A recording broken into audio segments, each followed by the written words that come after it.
discuss with you hip flexor tightness. So we have on the inside of our hip bones here, we have our iliopsoas muscle, or the iliacus and the psoas muscle separated.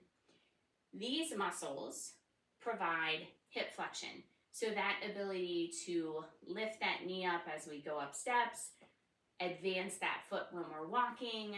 These muscles become very tight because of poor posture, just a slouch in our posture, or from sitting, driving. Any of those activities cause that roundedness and that tightness here.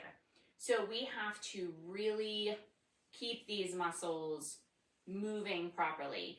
And if this muscle becomes too tight, you can never fully extend it.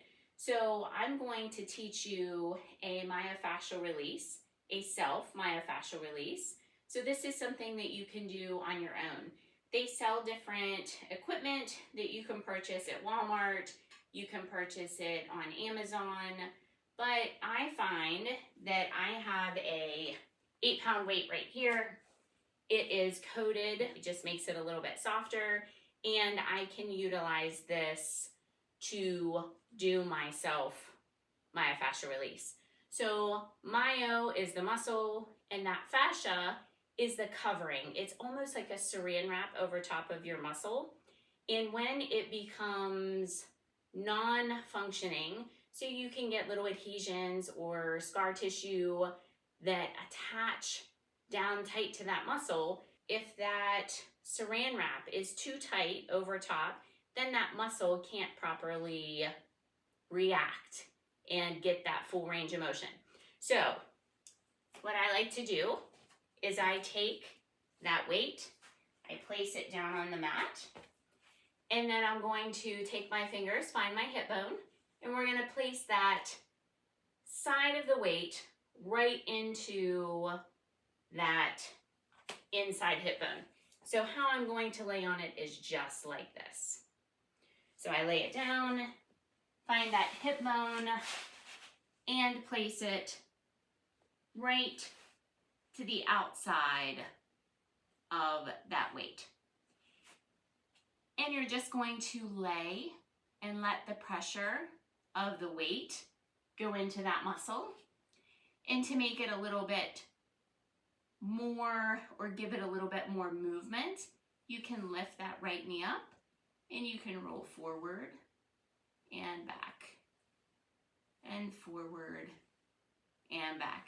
It is very normal for this to cause like almost a little bit of nausea, just kind of a very yucky feeling, but that's because that muscle is extremely tight, and it's extremely tight on everyone. A good 30 seconds to a minute is very important, because we know we don't get a stretch until we get beyond that 13 seconds. And even if your right side is the problem, it's extremely important to do that opposite side. So again, we would straighten out that left knee and roll forward and backwards on there. Very beneficial for improving muscle function. So getting that full range of motion, and then also reducing hip pain, snapping hips in the front, snapping hips on the side, also low back pain.